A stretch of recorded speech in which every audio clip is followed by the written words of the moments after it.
entre ellos contadores, auditores, abogados, economistas, actuarios e ingenieros.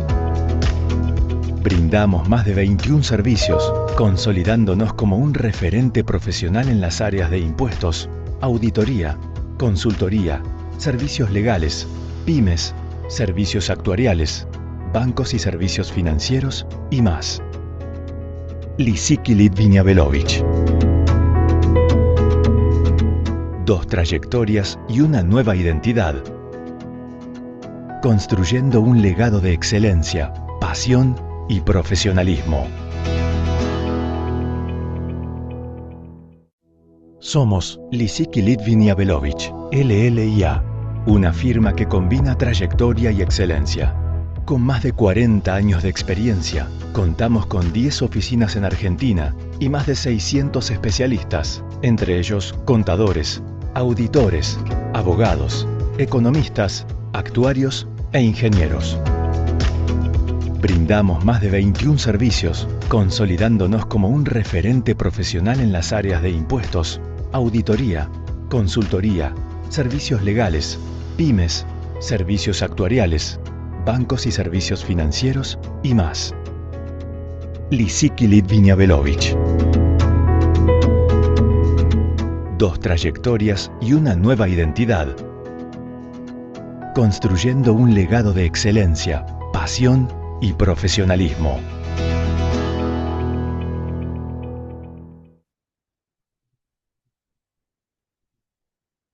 Bueno, buenos días a todos. Muchas gracias por sumarse a este evento que ha coordinado Lisicki Litvina con IEB.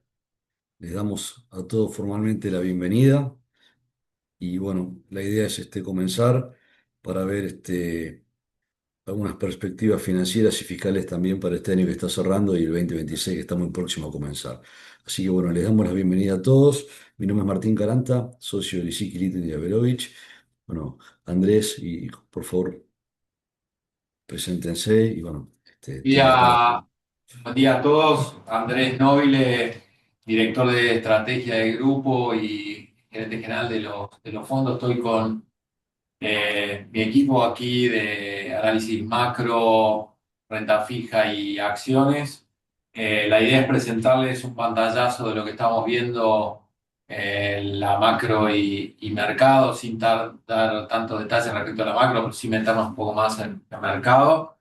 A modo de confesión, las medidas de ayer, por supuesto, nos hicieron modificar un poco la presentación, pero vamos a tratar de darles las primeras sensaciones de mercado respecto de los anuncios del ministro Caputo. Así que si quieren, para no perder tiempo, arrancamos un poco con la presentación. Les presento por la parte macro Valentín Espeda y nos acompaña Gabriel Prorú, que en el caso de acciones, y Fernando Bearsi en el caso de renta fija. Yo voy a ir moderando y voy a tomar la palabra en la parte de renta fija, así que arrancamos. Perfecto, ahí estamos compartiendo la presentación. Entiendo que se ve bien, si pueden confirmar sus dudas. Ok, la presentación. ¿Todos ven, todos están accediendo? Sí, sí, se ve bien, se ve bien, se ve Sí, se bien. ve perfecto. Bueno, Genial. Soy Valentín Veda, analista macro del equipo de research que lidera Andrés. Como dijo, vamos a hacer un pequeño repaso de las distintas variables macro, las más importantes, con el foco principalmente en los temas más importantes o los que están en boga ahora, que serían la inflación y el tipo de cambio. La inflación con el último dato de noviembre, 2,5, y el tipo de cambio a la luz de, como también anticipó Andrés, el comunicado del Banco Central que tomó lugar ayer por la tarde. En primer lugar, y lo más importante desde el análisis macro, antes de hablar de cuestiones de inflación o de tipo de cambio, la cuestión principal o el análisis previo que hay que hacer, que es de donde surgen las consecuencias que se dan en estas dos variables, es en lo monetario.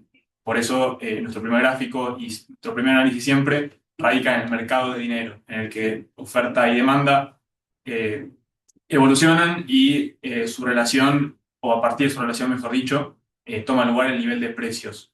Está claro que incluso puede haber un debate previo, si se quiere, o una consideración previa, que es el superávit fiscal, a partir del cual, tomándolo por sentado ya como lo venimos haciendo y como lo proyectamos hacia adelante, la oferta de dinero va a ser una variable que el equipo económico puede controlar por el simple hecho de que no es necesario emitir para financiar déficit. En el pasado, evidentemente, esto no era una regla para Argentina. A lo largo de este gobierno y hacia adelante sí lo es. Por eso, dentro del mercado de dinero, y ya entrando en el gráfico que les estoy presentando, la variable a observar, a monitorear, no es tanto la oferta, que obviamente es importante, pero sí la demanda. Y como digo, a partir de la relación entre una y otra, es de donde surge el nivel de precios y la consecuencia, tanto en el dólar, que es el primer precio que se mueve, como en los distintos precios de la economía, mayoristas, precios al consumidor, etc. Está claro también que es relevante mencionar lo que comunicó el Banco Central ayer. Está claro que quizá lo más llamativo haya sido el nuevo ajuste de la banda cambiaria, la cual deja de tener un ritmo de variación fijo, sino que pasa a tener el último dato de inflación conocido. Es decir, que para enero la inflación, o el ritmo, perdón, al cual se modifica la banda va a ser la inflación de noviembre. En adelante, bueno, con 2 meses de rezago se actualizará, sino que, y también como pueden ver, no está incluido, pero básicamente el comunicado fue el inicio de una nueva fase de remonetización de la economía. Uno de los puntos siendo la nueva modificación de la banda cambiaria. ¿Esto qué quiere decir? Y pensando hacia adelante, una variable importante que el mercado ve a la hora de fijar expectativas, que también tienen incidencia en precios, así como a la hora de tomar inversiones, por supuesto, es la cantidad de reservas. La cantidad de reservas básicamente es un activo del Banco Central que tiene como contracara un pasivo. El hecho de remonetizar la economía está haciendo alusión a aumentar la cantidad de dinero, es decir, los pasivos del Banco Central, con la contracara de activos que evidentemente son las reservas. Entonces la pregunta que nos tenemos que hacer y qué variables tenemos que observar son básicamente en qué medida se justifica este aumento de pasivos del Banco Central para acumular los activos que son las reservas que tanto anhela el mercado. En ese sentido, está claro que un aumento de la cantidad de dinero sin una contracara, perdón, de demanda de dinero da lugar a inflación, es lo que vimos en Argentina prácticamente hace mucho tiempo. Y en este mandato, esta relación entre oferta de dinero y demanda de dinero varió a lo largo del tiempo. Como pueden ver en la fase 1, la cantidad de dinero no estaba fija. Cantidad de dinero entendía como los pasivos del Banco Central, base monetaria, circulante. En su momento estaban los pasivos remunerados, LEF y LELIQ, y ahora las simultáneas. Eso es la cantidad de dinero en la economía. Esta crecía por el déficit cuasi fiscal, es decir, por lo que los intereses que pagaban los pasivos remunerados de la cantidad de dinero. Se mantuvo estable una vez que este saneamiento del Banco Central evitó que el déficit cuasi fiscal tome lugar, y la demanda de dinero fue levemente subiendo hasta conectar, hasta converger a la oferta de dinero. En este punto es donde el equilibrio en el mercado de dinero estaba sólido, estaba robusto, y es por eso que tomó lugar la apertura parcial del cepo, no había un desequilibrio monetario, y al mismo tiempo tomó lugar la distribución de dividendos del Banco Central al Tesoro, un aumento de la cantidad de dinero, con la expectativa en ese momento de que la demanda en el futuro iba a continuar al alza, creciente. La demanda real de dinero, esta es una variable nominal, el hecho de que esté fija significa que en términos reales está cayendo. La demanda real de dinero cayó, y es por eso que al aumento de la cantidad de dinero que pueden ver en el salto discreto en la línea oscura, no, digamos, ese nuevo dinero no fue convalidado por la demanda, y es por eso que hubo incidencia más tarde en el dólar, precios mayoristas, precios minoristas, es decir, inflación. La respuesta del equipo económico fue una política monetaria súper contractiva por distintos motivos a los cuales no voy a entrar. La oferta de dinero convergió a esta nueva demanda real de dinero más baja y, digamos, dio el pie, o es el punto de inicio, digamos, a la fase 4, a partir de la cual la oferta de dinero se contrajo y está por debajo de la demanda de dinero, que es el M2 privado transaccional, un agregado monetario. Dicho sencillo, nosotros observamos que el equilibrio en el mercado de dinero está sólido por la contracción principal de la oferta de dinero y las proyecciones que hay en la demanda de dinero, pensando en recuperación de la actividad, efecto estacional en diciembre por pago de aguinaldos, etc. Es decir, tiene sentido y es lógico el momento en el cual toma lugar este comunicado, pensando en la evolución de estas dos variables, oferta y demanda de dinero.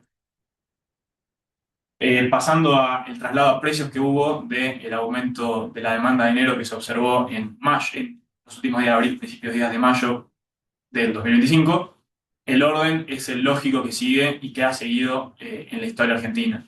Primero aumentó la cantidad de dinero, que es, insisto, el eje central de la cuestión monetaria, que pueden ver en el punto donde dice expansión de la cantidad de dinero, fue en ese punto lo que se ve en el gráfico anterior. La primera variable que reaccionó fue el dólar.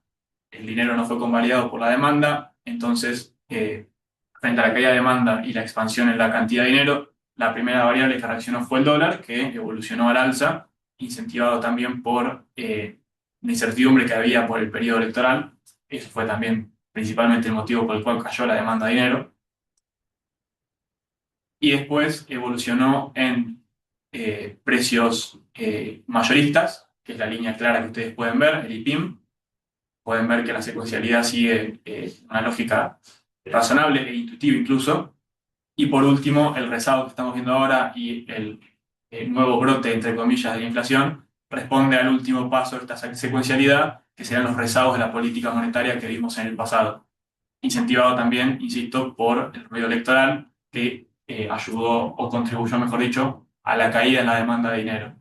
Hacia adelante, como vimos en el primer gráfico, oferta y demanda convergen en un punto, no hay este desequilibrio monetario, la cuestión monetaria está mucho más sólida de lo que estaba en el pasado. Y el último gráfico que presento por la parte macro es la evolución entre las reservas brutas y el riesgo país. Está claro que la relación es inversa. A mayor cantidad de reservas brutas, menor es el riesgo país, que el riesgo país básicamente es el, entre comillas, rechazo que hay por los bonos. A medida que se demanden más los bonos, su precio baja, por ende el rendimiento sube, etc. A medida que haya más cantidad de reservas, son más atractivos los bonos. En periodos excepcionales de incertidumbre electoral, vemos que la relación con las reservas se disipa. Y hacia adelante, digo, continuando la lógica que indica este gráfico, un aumento de las reservas tendería a reducir el riesgo país. Bueno, se puede ver en el gráfico y lo que fue la evolución de la variable desde el 2024 hasta ahora. Y eso, insisto, también da pie a la estrategia de inversión en bonos y renta fija, que mis compañeros van a profundizar. Poniendo un poco en mercado los números que presentaba Valentín, o al día de ayer, antes del anuncio, el riesgo país oscilaba más o menos en 640 puntos, pero si miramos el sector privado, prácticamente se acerca a los 400 puntos. Bueno, el diferencial entre el riesgo soberano y el riesgo corporativo argentino muestra el potencial de apreciación de los bonos o de reducción del riesgo país que pudiera apuntar a Argentina, y es aquel que en cada reunión el ministro Caputo hace referencia respecto a su expectativa a dónde podría llegar ese nivel de riesgo país. ¿Qué creemos que ha incidido, además de, por supuesto, el proceso eleccionario, en frenar un poco esa contracción? Bueno, el famoso debate sobre las reservas, que las medidas de ayer, nosotros entendemos, tienden a normalizar o favorecer ese acercamiento hacia ese nivel. De hecho, a valores de hoy ya el riesgo país está operando en 600 puntos. Es decir, la primera sensación sobre las medidas post anuncio ha sido positiva. Nos parece que se va a acercar al objetivo de 500 basis, 500 puntos, que estas medidas van a ir complementadas por el trabajo que está realizando en el Congreso de la Nación, cuyo foco está puesto en la aprobación del presupuesto con potencialidad antes de fin de diciembre, y que permita eventualmente a la Argentina volver a colocar deuda en el exterior el año que viene, a través de la aprobación las cláusulas que se incluyeron en el presupuesto para poder tomar deuda en moneda extranjera, modificando además las cláusulas de la ley de administración financiera que establece que para emitir deuda deben mejorarse algunas condiciones, como el caso del cupón, capital, monto, plazo, etcétera. Se estaría tratando de retirar esas cláusulas de forma de poder ofrecer deuda en mercados internacionales en 2026. Si todo eso ocurre, nosotros entendemos que el derrotero hacia el segmento de los 500 puntos y 400 va a continuar y somos muy constructivos en este segmento de la deuda en Argentina para el 2026. Un hito respecto a este camino, a este derrotero, lo marcó la emisión y la colocación de deuda la semana pasada, alcanzando los $1.000 millones de face value o 910 millones de dólares a valor de mercado, con una tasa cercana al 9%. El ministro había indicado ese nivel, finalmente colocó 26 basis arriba. Cuando lo miramos respecto a la evolución de las curvas, esto tuvo algunas implicancias. La primera es que cuando vemos las primeras cotizaciones de mercado, se ubicó levemente arriba, abajo del 9.5, pero arriba del 9.26, pero favoreció la compresión de la parte corta de la curva, que se ubicaba en niveles cercanos al 11-12%, y que al día de ayer, post anuncio de el nuevo sendero de bandas cambiarias, fíjese, el caso de la L30 se encuentra debajo de 11%, con la parte larga ubicada en 10%. Es decir, estamos observando medidas que tienden a resolver el gap inicial que vimos de spread entre riesgo país y el spread promedio corporativo, que es el objetivo que creemos que va a concurrir la Argentina.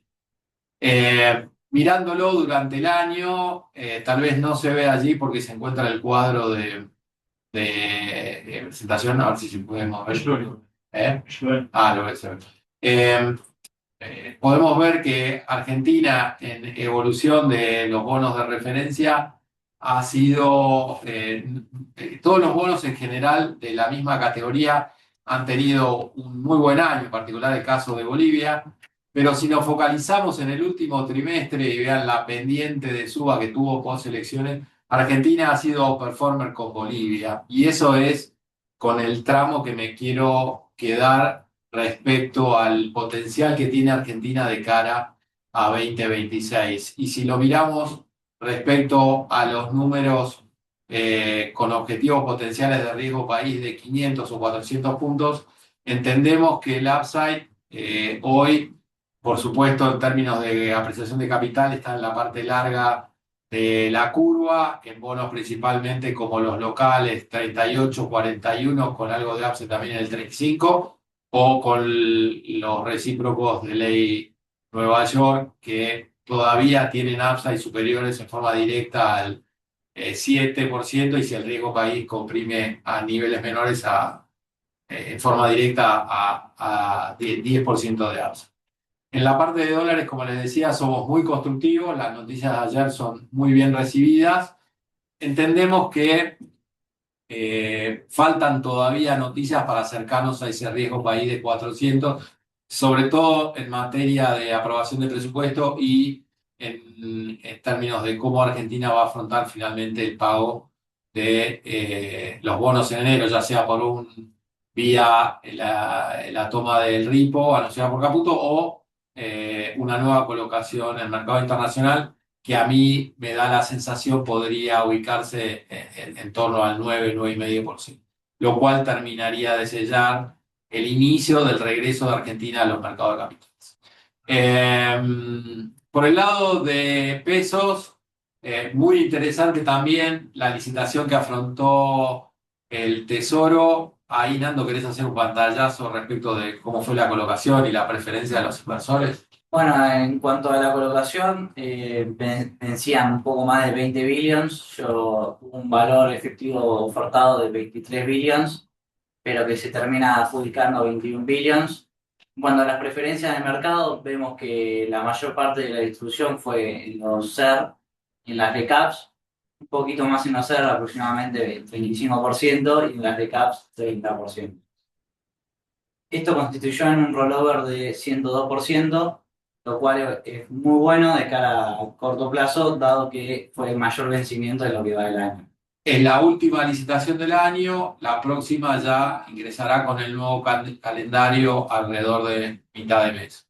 Por último, y para honrar el plazo de la parte de renta fija, quería mostrarles este gráfico respecto a break-even, que básicamente es la inflación implícita en bonos, que es la que ustedes ven color azul oscuro,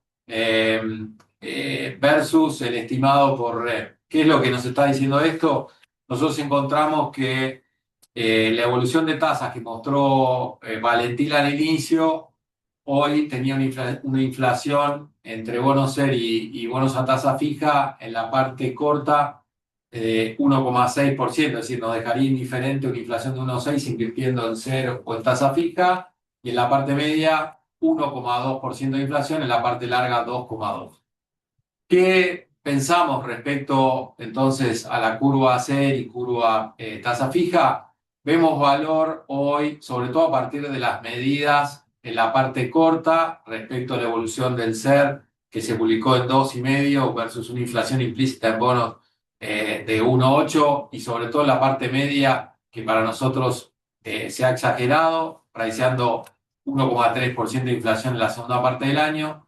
Creemos que, dada la ortodoxia monetaria, el aumento de la demanda de dinero y el nivel de tasas actuales, los inversores van a privilegiar de a poco aumentar duration, reducir duration y tomar un poco ganancia respecto de la compresión de los activos largos. Vemos valor en los activos de pesos largos, como lo marca aquí la curva, sí, porque todavía la break-even se encuentra a niveles de 2,2, pero nos parece que hasta tener nuevos datos de alta frecuencia de inflación, el que quiera devengar lo va a hacer en la parte corta de la curva y con activos SER. Me queda un minuto aproximadamente en la parte de renta fija. Les dejo este gráfico muy relevante respecto de los anuncios de ayer del ministro. En la parte más alta de la línea azul oscura nos muestra cuál es el nuevo nivel de bandas. La parte azul, la línea abajo, es la antigua banda, y si ven en celeste los puntos marcan el nivel de futuros al cierre de ayer. Todavía el mercado hoy tiene que mostrar cómo evoluciona respecto de los anuncios. Los anuncios fueron realizados después del cierre. Fíjense que la novedad es que cualquier arbitraje o cualquier estrategia de arbitraje de carry trade hoy nos deja indiferentes si es que uno considera que el tipo de cambio debería ir al techo de la banda. Por tanto, a 5% del techo, con un upside ahora de 1,5 respecto de la curva de la banda, del techo de la banda anterior, 2,5 en el mes de enero, con un crawling que iba al 1, me da 1,5 de upside adicional por mes, al menos en el mes de enero. Lo que estamos recomendando es que aquellos que tengan estrategias de carry trade post cierre de diciembre comiencen a revisar con sus estrategas esta posibilidad, si es que ustedes tienen que asegurar el pago de activos con el dólar oficial. Vimos mucho de estrategias carry trade, de hecho en nuestros informes semanales las hemos recomendado para diciembre. Hoy estamos recomendando a aquellos, sobre todo, que necesiten cobertura para 2026, ajustar en función de los nuevos niveles de largo. De corto plazo, y pasando a la parte de acciones para cerrar, vemos mucho valor en la curva de dólares. El AL30 paga un 12% sobre el valor de mercado ahora el 9 de enero, un 12% adicional en julio, y en el total del periodo Milei paga aproximadamente un 48%, con lo cual vemos mucho valor en la posibilidad de compresión de ese riesgo país de los valores de TIR respecto al riesgo país esperado por el ministro. Y eso nos da, en la parte de pesos también, lugar a pensar en que si el proceso de desinflación continúa, las estrategias de carry van a dar lugar una vez que se depure el nivel de inflación que está haciendo ruido en forma postelectoral y que ha tenido lugar también con la fuerte compresión de tasa que hemos. Entonces, la idea sería ahora ver un poco dónde vemos valor en el caso de acciones y darle la palabra a Marco.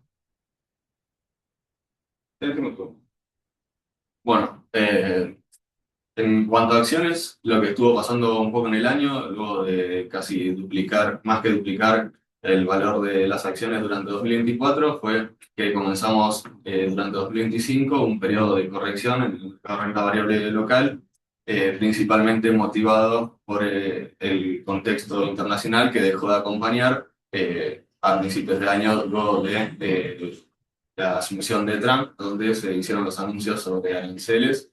Bueno, generó un poco de temor la incertidumbre de cómo impactaría esto en los mercados globales. Luego de allí empezamos a tener algunos anuncios locales que empezaron a motivar un poco la suba, tanto salida, medio salida del cepo, principalmente para lo que es personas físicas a principio de año, luego elecciones en Cava, con victoria para el oficialismo, lo que llevó nuevamente al Merval hasta los $2.000. Desde allí ya el mercado comenzó a prepararse para lo que era el evento más relevante localmente, que eran las elecciones de medio término. Ya se preparaban más que nada para una mala elección, lo cual vemos ahí la caída fuerte que empezó a tener el mercado hasta los $1.000 aproximadamente. Donde se vuelve a recuperar luego de la victoria en las elecciones nacionales el 15 de octubre. ¿Qué nos dejó esto? Bueno, como mostraba Andrés antes,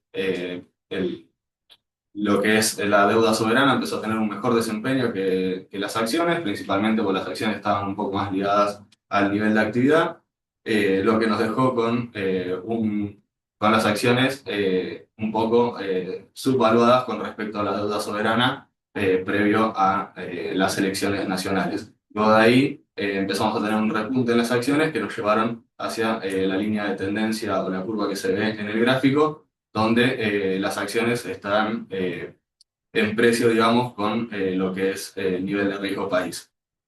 Hacia adelante lo que vemos es con una compresión del riesgo país hacia los 550, 400 puntos, podemos ver al S&P Merval nuevamente en niveles de sobrevaluación. ¿Por qué se da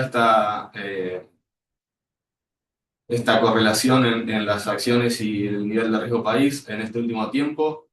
Más que nada por el índice local de acciones está compuesto mayormente por el sector bancario, como se ve en este otro gráfico, hacia el final de la serie, vemos como el sector bancario fue el de peor desempeño de los últimos 2 meses, lo cual llevó al índice a mantener un rendimiento por debajo del promedio de todas las acciones locales, con el sector regulado y oil and gas siendo los sectores con mayor retorno en lo que va del año.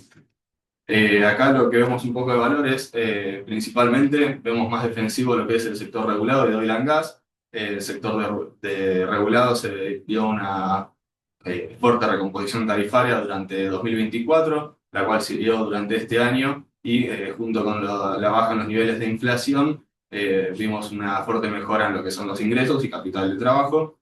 Mientras que en el sector de oil and gas, si bien los precios internacionales no están acompañando tanto, el potencial de desarrollo del sector en Argentina con el aumento de la producción le permitió atenuar este impacto y así todo continuar con buenos ingresos y buenos fundamentos durante el año, lo cual creemos que se va a seguir durante 2026.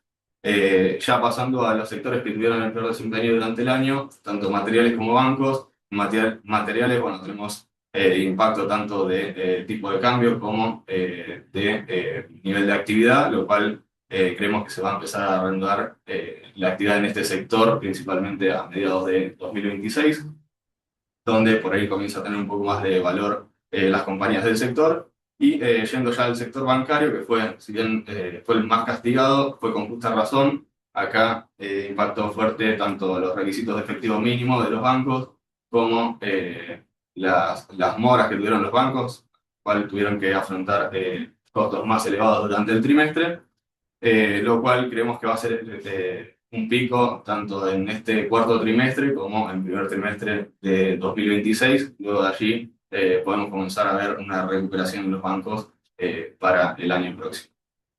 Así que esos serían más o menos los sectores. A modo de cierre, entonces, a partir de lo que explicamos en la macro, el área de renta fija y acciones, somos muy constructivos en el valor de los activos, cualquiera sea hacia adelante. Por supuesto, el mayor upside lo vemos en el caso de las acciones, con mucho foco el año que viene, a partir del proceso anunciado ayer de remonetización de la economía y baja de tasas en el área bancaria, pero también con el investment thesis de Argentina puesto en el sector de oil and gas y la normalización de la curva de dólares y riesgo país que permita un crowding del sector privado y finalmente podamos acceder a un nivel de inflación cercano a 10% que perfore los dos dígitos en 2027. Esa es nuestra visión y es como estamos planteando la estrategia de cara a 2026. Sin más, muchísimas gracias.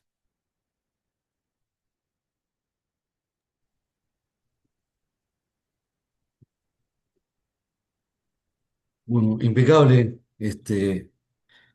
la explicación y todas las perspectivas. Bueno, ojalá las empresas argentinas valgan lo que merecen valer, ¿no? Hay mucho por delante. Y también tenemos bastantes inquietudes en lo que respecta a la parte fiscal. Ahora les voy a compartir a ustedes algunas ideas. ¿Sí? Eh,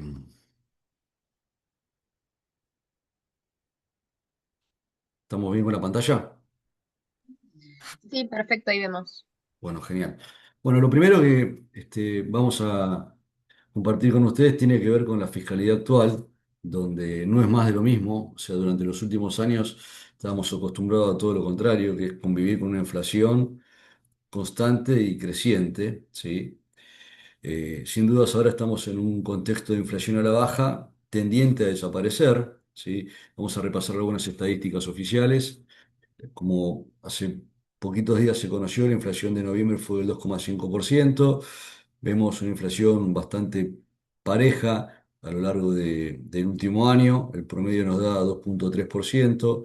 El pico máximo fue en marzo de 3,7% y el mínimo en mayo de 1,5%. ¿Sí? Pero acá la curva es bastante clara. Si analizamos la inflación interanual, en el caso de diciembre 24, la interanual fue 117,8 y en noviembre, un poquito más que octubre, 31,4, pero bueno, casi igual con octubre, ¿sí? La inflación acumulada a lo largo del año, calendario 2025, o sea, de enero a noviembre inclusive, está en 27,8, ¿sí? La verdad es que es un muy buen número para, bueno, los números que supimos vivir, ¿no? Ustedes recordarán diciembre de 2023, la inflación fue del 25%, solamente el mes de diciembre. La inflación de enero 24 fue del 15%, ¿sí? Así que bueno, estamos eh, felizmente perdiendo inflación mes a mes, ¿sí? Y el primo hermano de la inflación es la devaluación, ¿sí? Como hubiera dicho nuestro presidente más de una vez, la inflación es un fenómeno monetario. Bueno, acá hay números similares. También tenemos un grave descenso de la devaluación, considerando el 177,2 interanual de noviembre 2024 y actualmente en noviembre la devaluación interanual es un ejercicio fiscal comenzado en diciembre 2024 que terminaría en noviembre 2025. La devaluación sería del 40,1%, ¿no? Dicho esto, y si vamos a la filmina anterior, es decir, perdón, inflación interanual versus devaluación interanual, vemos que todavía hay una cierta brecha, ¿sí? Este gráfico lo demuestra bastante bien, ¿sí? Una brecha como ustedes verán, mucho más pequeña de lo que supo ser en el pasado, pero bueno, todavía es una brecha la que existe, ¿sí? Y esto nos lleva a hablar de algunas claves, tendencias y proyecciones. Tanto la inflación como la devaluación se ha visto que hay una tendencia a la baja durante este año, va a seguir así, entendemos. El promedio mensual de la inflación de este año calendario viene dando 2,3. Con una regla de 3 si hacemos una proyección y sobre todo considerando lo que dicen algunas consultoras, que la inflación de diciembre sería de 2,5% también, o cercana a eso, nos da una inflación anual del 31%. Y considerando lo que ha dicho el presidente Milei en una entrevista periodística, la inflación sería más cerca de cero a partir del segundo semestre del 2026, ¿sí? Con lo cual, bueno, esto del proyecto de ley de presupuesto lo demuestra cabalmente cuando expone que la inflación esperada del ejercicio fiscal 2026 giraría en torno al 17%, ¿sí? En la devaluación lo que nos da es un promedio mensual un poco más alto que la inflación, el 2,95%, casi el 3%. El tipo de cambio estimado a fin de año ronda los 1.500 pesos, con lo cual la inflación estimada, perdón, la devaluación estimada del año está cercana al 43%, ¿sí? En este contexto, diferente al anterior, vemos que hay ganadores y perdedores. ¿Por qué digo esto? Porque ustedes saben que hay empresas que ganan con la inflación y hay empresas que pierden con la inflación, ¿sí? En principio, todos aquellos que tienen activos monetarios con inflación pierden. Entonces, si baja la inflación, pierden menos o empiezan a ganar. Al revés con los pasivos monetarios. Cuando hay inflación, los que tienen pasivos ganan porque los pasivos valen menos, ¿sí? Y esta situación hace que al bajar la inflación, el ajuste impositivo por inflación empieza a ser menos relevante en el impuesto determinado, pierde relevancia, ¿sí? Esto implicará que aquellas empresas que tenían un alto pasivo o que siguen teniendo un alto pasivo, con lo cual ganaban base imponible, ganaban impuestos con inflación, bueno, van a estar mejor porque van a tener un menor impuesto si conservan esa estructura de alto endeudamiento. Y aquellas empresas que tenían altos activos monetarios perdían mucho frente al impuesto a las ganancias, con lo cual al bajar la inflación van a perder menos y seguramente vean un mayor impuesto, ¿sí? También esto nos lleva a ver qué pasa con los créditos en moneda extranjera. El ajuste impositivo por inflación, al haber menos inflación, ¿sí?, que devaluación, es menor que la diferencia de cambio. Con lo cual esto nos hace pensar si conviene tener créditos en pesos o en moneda extranjera. Al revés con los pasivos en moneda extranjera. El ajuste por inflación es menor que la diferencia de cambio, con lo cual van a perder más por diferencia de cambio de lo que ganan por inflación. Entonces acá también la reflexión si vale tener pasivos en pesos o en moneda extranjera, ¿sí? Sobre todo cuando hay operaciones con entidades relacionadas o se puede tener alguna renegociación con proveedores, bueno, para tenerlo esto en cuenta, ¿sí? Proveedores o también sujetos proveedores de crédito, ¿sí? Y ante esta situación de inflación a la baja, una pequeña brecha, y hemos visto que la inflación podría desaparecer para el segundo semestre del 2026, digo, tal vez sea el momento oportuno para reflexionar, ¿sí?, y decidir cuándo conviene invertir en activos fijos, ¿sí?, cuándo conviene financiarse con terceros. ¿Por qué digo esto? Porque ustedes saben que si bien en el ajuste impositivo por inflación hay dos componentes, el ajuste estático que tiene que ver con la foto patrimonial al inicio, ¿sí?, del ejercicio que se liquida, y también el ajuste dinámico que implica ganancias o pérdidas por dejar de estar expuesto a la inflación que tenía al inicio, ¿sí? Entonces, ¿qué digo? Si estamos ante una potencial inversión en activo fijo y podemos manejar los momentos, tal vez sea más oportuno hacerla más cerca del segundo semestre, porque el ajuste por inflación dinámico va a pegar menos.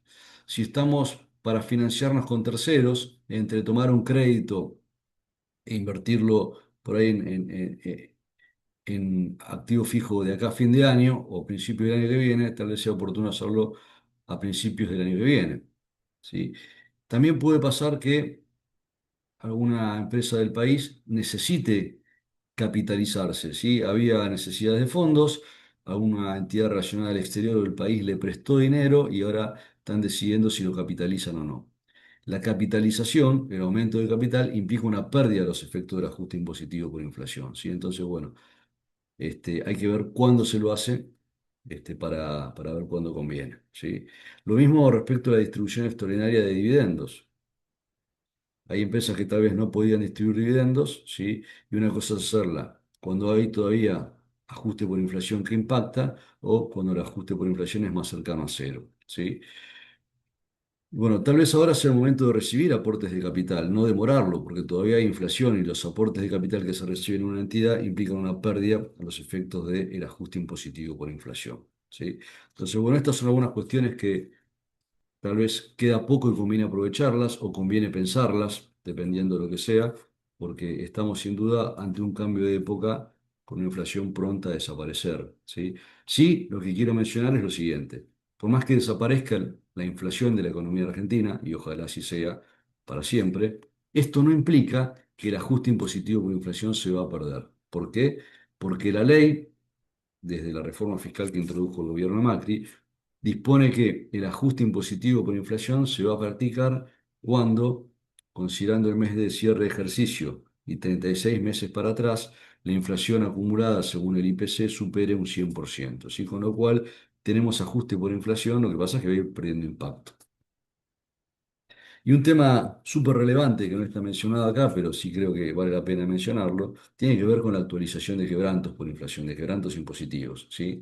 Sabemos que la interpretación oficial es que la ley actual no lo permite. De hecho, más adelante vamos a comentar alguna posible modificación que hoy está tramitando en el Congreso. Pero bueno, una cosa es lo que puede opinar el organismo recaudador y otra cosa es lo que la justicia puede llegar a decidir si esto se controvierte, ¿sí? Y más allá de que el gobierno, la autoridad de aplicación de la norma piense que el ajuste por inflación no procede de acuerdo a la ley vigente, sí queda también una cuestión superior a la ley que es la confiscatoriedad, donde acá lo que estamos viendo es una vulneración del derecho constitucional de propiedad y ya hay sentencias de la Corte en este sentido, ¿sí? A favor del contribuyente.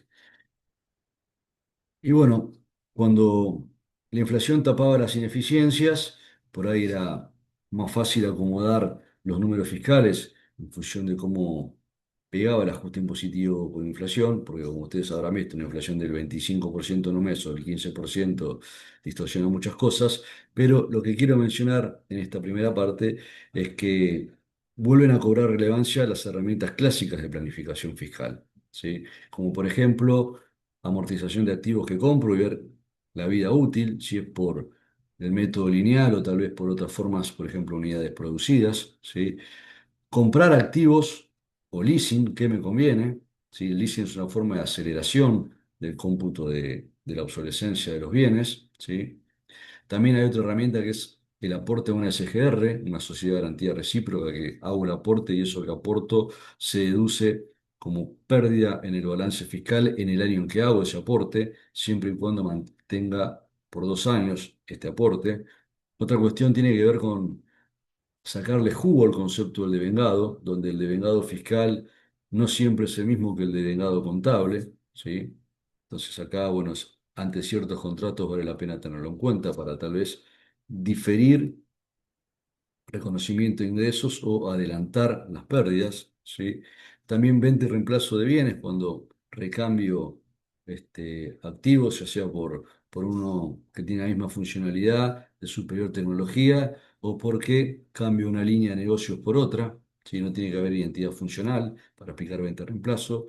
Y cuando vendo algún activo importante, también es muy relevante el instituto del devengado exigible, donde puedo ir reconociendo la utilidad bruta de la operación a medida que las cuotas que pacto con este deudor se tornan exigibles, ¿sí? Esto es interesante para ciertas empresas que están desinvirtiendo en algunas actividades para invertir pero también para empresas que empiezan a otorgar créditos personales porque también está impulsando el gobierno la vuelta del crédito, ¿sí? Y en estos días de cierre de fin de año, las noticias fiscales son también bastante habituales y relevantes. Y acá vemos que el Congreso está trabajando por mandato del presidente en las sesiones extraordinarias que van a existir hasta el 30 de diciembre en dos situaciones relevantes. El primero es paquete de inocencia fiscal o plan colchón de mediados de año, ¿sí? Donde justamente hoy se está trabajando en comisión en obtener un dictamen y la idea sería tener mañana debate del tema en el recinto. Y el otro tema que también vamos a ver tiene que ver con las medidas fiscales que tiene la ley o el proyecto de ley de modernización laboral, ¿sí?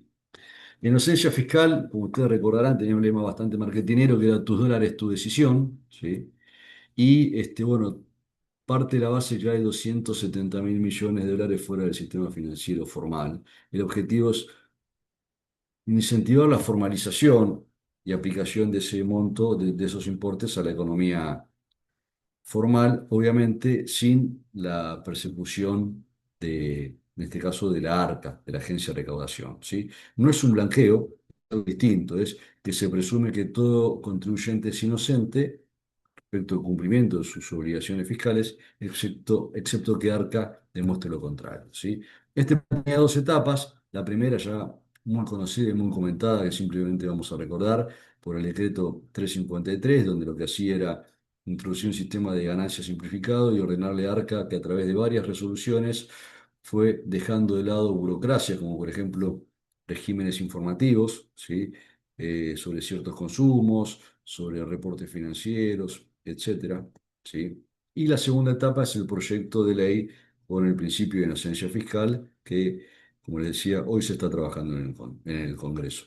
¿En qué consiste este proyecto? Bueno, básicamente tiene tres elementos: modificaciones al régimen penal tributario, al régimen de procedimiento tributario y el régimen simplificado de ganancias, ¿sí? En lo que respecta al régimen penal tributario, ustedes saben que para que algo sea un delito desde el punto de vista de las leyes penales, tiene que tener dos condiciones. Una subjetiva, es decir, que haya una intención del sujeto de transgredir la norma, de transgredir sus obligaciones fiscales, y una condición objetiva, donde hay un piso. Por debajo de ese piso no hay delito, independientemente que haya habido la intención de transgredir la norma fiscal, y por encima de ese monto, cuando sea también la cuestión subjetiva, hay delito. Bueno, los importes que hoy rigen el régimen penal tributario están sumamente distorsionados, ¿sí? Para que ustedes tengan presente, el delito de evasión simple hoy existe cuando el monto evadido, transgredido, supera por año y por impuesto el importe de 1.500.000 pesos. Estamos hablando de aproximadamente $1.000. Históricamente lo que se trataba de hacer es que el sistema penal recién empiece a aplicar para evasiones superiores a los $100.000 por año por impuesto, ¿sí? Entonces, lo que propone este régimen de inocencia fiscal es que la evasión simple quede en aproximadamente 100 millones de pesos, que no son $100.000. Hoy, si es que el Congreso no lo modifica, estamos hablando de aproximadamente $66.000 por año por impuesto, ¿sí? También se modifica lo que es el régimen de bala de plata, de pagar para salir del proceso penal, ¿sí? Acá hay algo que por ahí es bastante discutible. A mí en lo personal no me termina de convencer lo que se propone, que es impedir la aplicación de la acción, del régimen de reparación integral del daño para salir del proceso penal, ¿sí? La evasión, que es un tema netamente económico, donde el perjuicio del organismo recaudador o del Estado Nacional, en realidad, tiene que ver con un monto dejado de ingresar a las arcas fiscales. Bueno, a partir de eso no se entiende muy bien por qué esta propuesta del gobierno, pero bueno, está en el proyecto. También se impide la acción penal, se impide que el fijo haga denuncia penal cuando las obligaciones fiscales están prescriptas, lo cual es muy positivo, ¿sí? Y se modifican las condiciones sobre las cuales ARCA no deberá formular una denuncia penal. Básicamente lo que se recibe en este proyecto de ley es algo que ha pasado, que es que cuando el contribuyente informe al Fisco Nacional el criterio que ha aplicado para una declaración jurada y por qué considera que está presentándola adecuadamente, bueno, y el fisco piensa lo contrario, no obstante pensar lo contrario, no habría denuncia penal. En lo que respecta a procedimiento tributario, se modifican, vamos a decir, se actualizan por inflación los importes de multas pecuniarias. Por ejemplo, ustedes sabrán la famosa multa automática. Cuando una persona humana o jurídica deja de presentar en términos la declaración jurada, aplica una multa actualmente de 200 o 400 pesos. Bueno, vamos a estar hablando de 200.000 o 400.000 pesos si es que si es que esto se convalida por el Congreso. Y también se modifica el plazo de la prescripción, que para diferencias no significativas sería de 3 años y no de 5. ¿Sí? Y después tenemos el régimen simplificado de ganancias, que no quiero mencionar lo que ustedes ya han escuchado más de una vez, tanto en medios como en charlas de este tipo, pero bueno, se trata de un régimen optativo para personas humanas o para sucesiones indivisas residentes del país. Tiene parámetros para entrar por ingresos y por patrimonio, y también por una cualidad que es no estar dentro del régimen de grandes contribuyentes nacionales. ¿Sí? No obstante, el Poder Ejecutivo podrá establecer nuevos requisitos. ¿Cuál es el beneficio de este régimen simplificado de ganancias? Que el contribuyente no va a tener que informar más ni el patrimonio al inicio ni el patrimonio al cierre, ni tampoco justificar las variaciones patrimoniales que pudo existir durante el año fiscal que se liquida. Este régimen simplificado de ganancias también trae una suerte de beneficios, podríamos llamar tapón fiscal, o en realidad la norma habla de presunción de, de exactitud de la declaración jurada, ¿sí? Bueno, operaría como una suerte de bloqueo fiscal o tapón fiscal, ¿sí?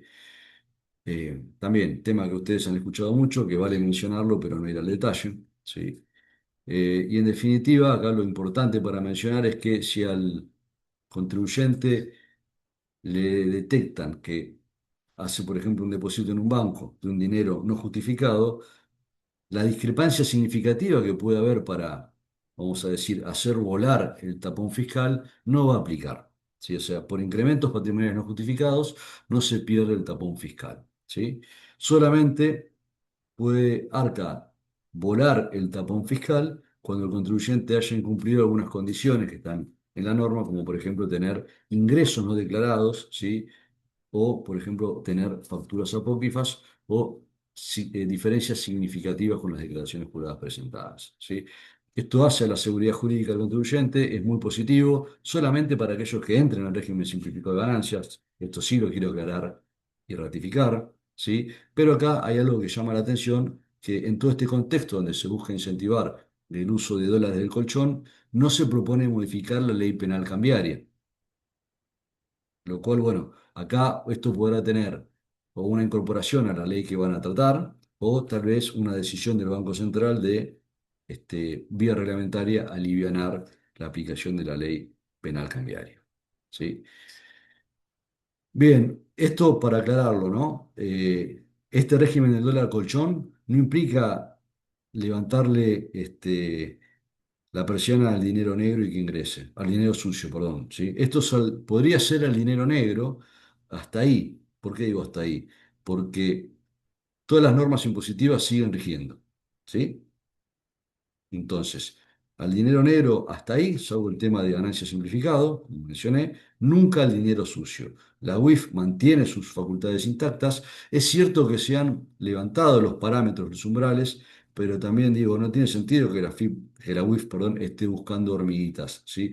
Los umbrales apuntan, cuando son más altos, a perseguir sumas significativas que podrían ser lavadas, ¿sí? Y acá también se apunta a una modificación muy importante de la relación fisco-contribuyente, donde hoy, cuando el fisco viene, presume que el contribuyente es un evasor. Entonces la idea es que se aplique el principio de inocencia o el estado de inocencia que rige en el Código Penal. ¿Sí?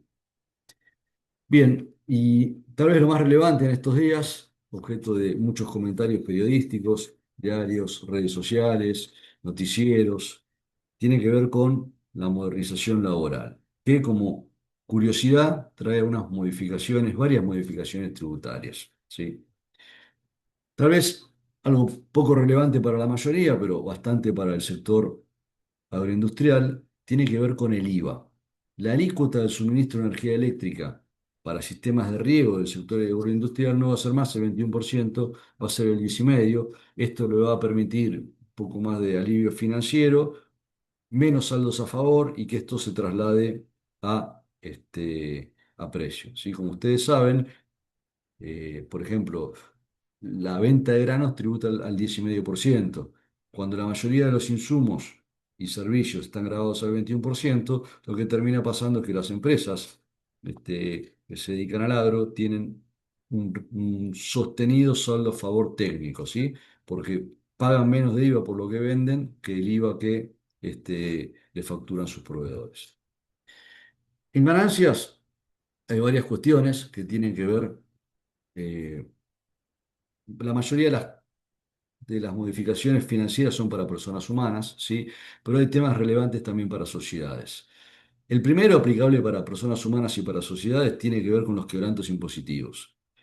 En estos meses del 2025 se discutió mucho sobre la actualización por inflación de quebrantos impositivos. Hubo en enero un proyecto de ley que no se trató en el Congreso finalmente para decir que los quebrantos impositivos se actualizan para modificar supuestamente vamos a decir, la actualización vedada que tiene la ley vigente hoy, de acuerdo a la interpretación de la Dirección Nacional de Impuestos, ¿sí?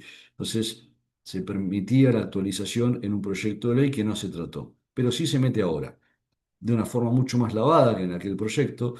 Se modifica un párrafo para que los quebrantos generados en ejercicios que inician a partir del 1 de enero del 2025 se puedan actualizar por IPC, índice de precios al consumidor, no más por el índice de precios mayoristas que contiene la ley hoy. ¿Sí?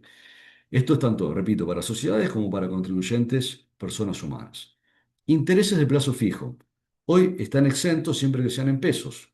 Parece que esto viene de hace bastante tiempo, ¿sí? Reforma fiscal de Alberto Fernández, en realidad la ley de finales del 19, cuando asumió Alberto Fernández, donde eximió los plazos fijos en pesos, pero quedaron grabados a la escala progresiva los plazos fijos en dólares. Acá se iguala el plazo fijo independientemente de la moneda, en lo que respecta a la exención que aplica solamente para personas humanas y para sucesiones indivisas.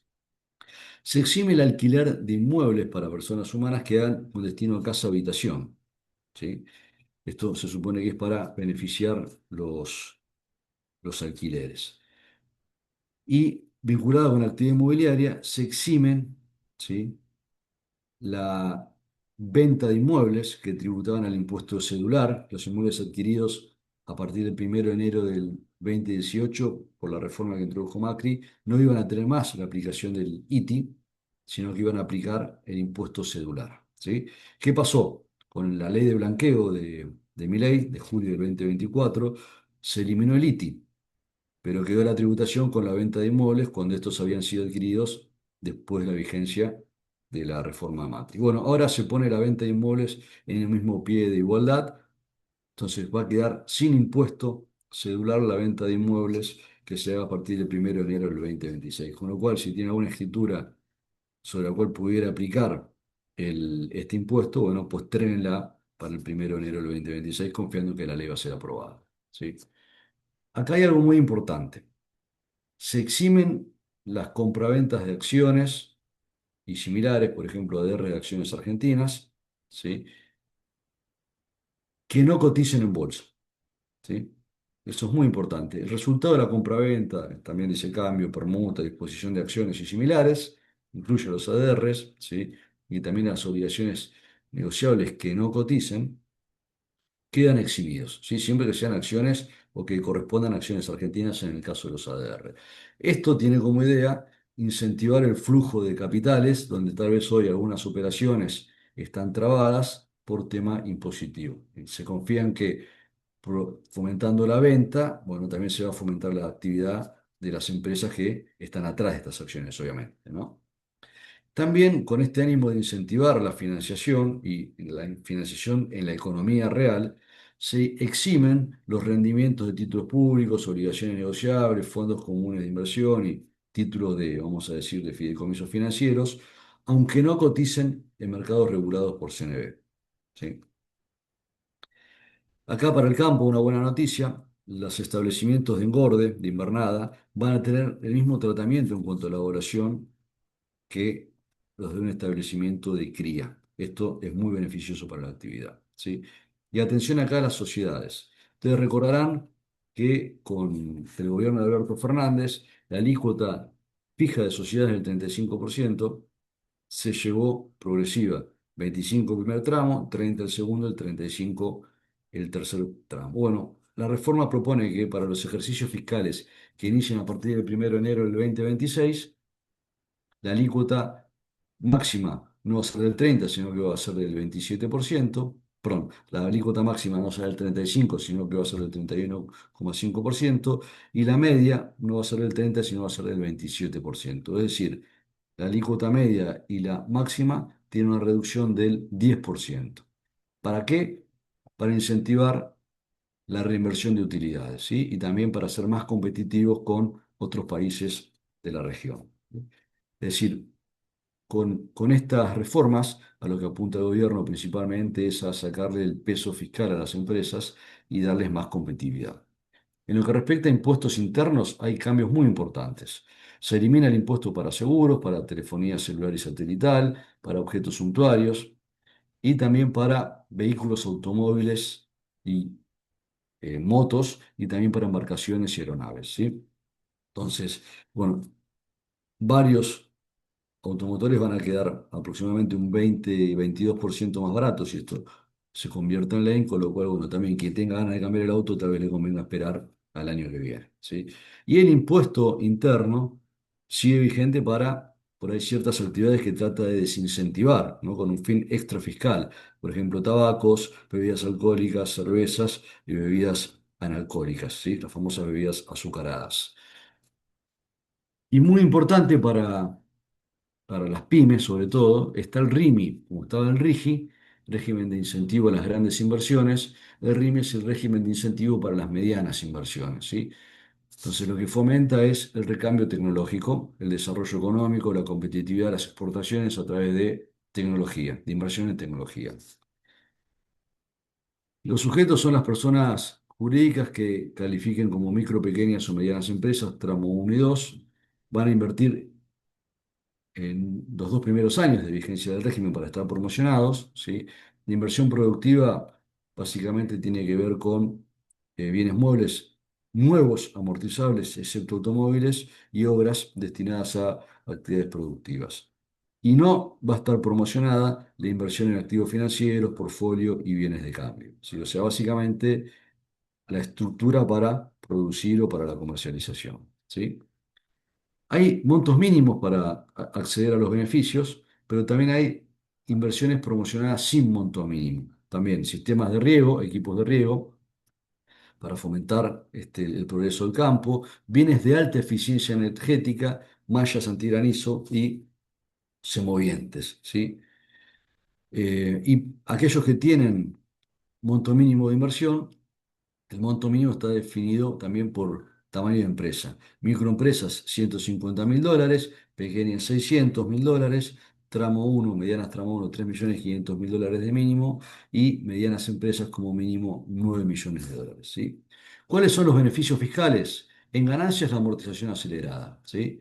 Los bienes muebles amortizables, 2 cuotas anuales iguales y consecutivas, y las obras, cuotas anuales que surjan de reducir un 60% la vida útil estimada de dichas obras, ¿sí? Hay equipos que tienen mayor aceleración en la amortización, ¿sí? Los equipos de riego, 1 cuota, mallas antigranizos, 1 cuota, los semovientes, 2 cuotas, y las minas y canteras multiplican en 1,6 la amortización ya admitida, ¿sí? En definitiva, son, desde acuerdo a nuestra interpretación, medidas muy buenas, muy sanas. La verdad es que no es una mega reforma tributaria, eso tal vez quedará para un segundo tramo, cuestiones que quedan sin resolver, impuesto a las ganancias de los trabajadores, tanto empleados como autónomos, ¿sí? No hay cambios en monotributo, cosas que me han preguntado mucho, no hay cambios en monotributo, no se producen modificaciones al impuesto a los débitos y créditos bancarios, no se produce nada con respecto al superiva, que algo se había mencionado en la prensa, ¿sí? No cambia nada respecto de ingresos brutos, de la coparticipación, es decir, son todas medidas que quedarán para más adelante. Sin embargo, el hecho de que esto quede para más adelante no implica que la reforma que se propone no sea inteligente y vaya a estar orientada a motivar las inversiones para acelerar el crecimiento del país, el PBI, ¿sí? Es decir, es un aumento del PBI, del crecimiento del país, más orientado a la producción que al consumo. Los gobiernos anteriores tenían una dependencia del consumo para el PBI y acá se apunta a otra cosa. ¿Eh? Me olvidé de lo relativo al IVA, ¿sí? El RIMI lo que propone es la devolución de los créditos fiscales, es decir, del vamos a decir, del crédito fiscal que se paga por estas inversiones, ¿sí? Cuando transcurran 3 periodos fiscales, 3 meses de su cómputo, se va a poder pedir la devolución. Obviamente va a haber cupos que van a estar en la ley de presupuesto y esto va a estar sujeto a reglamentación, supongo que de un decreto reglamentario y también de una norma de ARCA. Así que bueno, como ustedes verán, cerramos el año con mucha expectativa y muchos cambios para el 2026. Repito, todos orientados en incentivar la actividad económica, ¿sí? Bueno, esperamos que esto sea bien receptado por el Congreso, porque a nuestro modo de ver son medidas que le convienen al país, ¿sí? Y bueno, como estamos ya bastante cerca del tiempo estipulado, ¿sí? Simplemente quiero mencionar algo respecto de tratamiento fiscal de algunas inversiones específicas, ¿sí? Tiene que ver más que nada con la renta financiera y la persecución de ciertos fiscos contra la renta financiera. Ustedes saben que desde el gobierno de la Ciudad de Buenos Aires, más concretamente desde AGIP, estuvo haciendo, vamos a decir, una suerte de campaña para ver las empresas que habían hecho con los rendimientos de los fondos comunes de inversión, cómo habían tributado o no, ¿sí? Bueno, el proyecto de modificaciones al Código Fiscal de Cava lo que propone es agregar un artículo nuevo al Código Fiscal donde en el caso de rescate de cuotas de fondos comunes de inversión, se estipula que la base imponible está dada por la diferencia entre los ingresos recibidos por el rescate y el valor por la suscripción de la cuota parte, o sea, por la diferencia, ¿sí? Cava ha hecho bastante hincapié en esto en muchas inspecciones y ahí había una opinión de Cava en el grupo enlace de AGIP con entidades profesionales que la alícuota era la alícuota general, 3% o 5% en función del nivel de ingresos, ¿sí? Es algo discutido porque en principio una empresa que invierta excedentes temporales de fondos en un fondo común de inversión, la actividad que ejerce con la inversión en el fondo es la misma que ejerce con la industria, con el comercio, con los servicios que presta. Es decir, no hay un servicio financiero, ¿sí? No hay un servicio que esté grabado en la alícuota general. Es la actividad que hace la empresa. Los sobrantes de caja son para pagar proveedores, para pagar sueldos, ¿sí? Por eso digo, es bastante discutible la opinión de Cava, aunque sea más conveniente que aplicar la alícuota de servicios financieros, ¿sí? También sabemos que la provincia de Buenos Aires, como está corta de fondos, está básicamente en crisis por una pésima administración que viene de hace muchos años, está rascando la olla y en esa situación está haciendo inspecciones también a empresas para ver qué hicieron con los fondos comunes de inversión, ¿sí?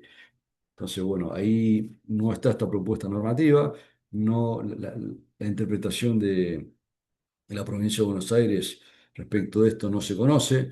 Uno podría decir, tanto para la provincia de Buenos Aires como para Cava, lo que les mencioné, es la actividad principal la que se realiza. Los excedentes de fondo tienen que ver con la actividad principal, ¿sí? Entonces, si es industria, tributará al 1,50 y 1,75%, ¿sí? Pero bueno, hay algunos que, más que discutir, prefieren ganar en seguridad. Entonces, lo que quiero compartir con ustedes es que dependiendo en qué se invierta y qué jurisdicción sea donde se ejerce la actividad, hay veces que conviene evaluar entre inversión en fondos o inversión directa, porque hay ciertas inversiones que ejercidas en forma directa, se aplica literalmente el Código Fiscal y hay exenciones, ¿sí? Por ejemplo, tanto en Cava como Provincia de Buenos Aires, una empresa que invierte en títulos públicos está exenta respecto de ingresos brutos, ¿sí? En acciones, en caso de Cava, el Código Fiscal lo dice expresamente, que está exento a toda operación sobre acciones y la percepción de dividendos. En la provincia no lo dice, pero bueno, también queda sujeto a interpretación. Así que bueno, con esto cierro mi participación. Em, con el tiempo estamos justos, ¿sí? Si les parece, para no ser injusto con contestar algunas preguntas sí y otras no, les dejamos el mail de eventos@lliasoc para que nos compartan sus inquietudes, tanto en lo que respecta al equipo de IEB como al del ICIC Litrium. Bueno, las evacuaremos por vía mail también, mail que nos hicieron llegar. Así que bueno, les agradecemos a todos por participar. Ha sido un gusto por lo menos compartir tanto las perspectivas financieras como las fiscales con ustedes. Y seguramente cuando salgan las modificaciones y veamos un poco más cómo viene la parte financiera, sobre el principio del año próximo, primer trimestre, podemos hacer un evento similar, ¿sí? Así que bueno, yo los saludo, les agradezco nuevamente la participación, la presencia, les deseo unas muy felices fiestas y un muy buen año 2026. Y también muy agradecido con IEB por la oportunidad de compartir este espacio eh, en esta fecha. Muchas gracias a todos. Hasta la próxima. Bueno, muchas gracias a todos. Ahí están preguntando. El video se va a estar compartiendo una vez que esté cargado en YouTube y les vamos a compartir el link para que puedan revivir la charla nuevamente. Y como dijo Martín, recuerden que pueden dejarnos las consultas, preguntas en eventos@lliasoc.com. Muchas gracias a todos y felices fiestas.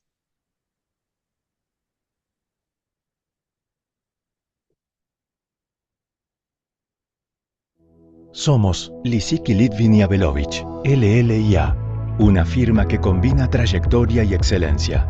Con más de 40 años de experiencia, contamos con 10 oficinas en Argentina y más de 600 especialistas, entre ellos contadores, auditores, abogados, economistas, actuarios e ingenieros.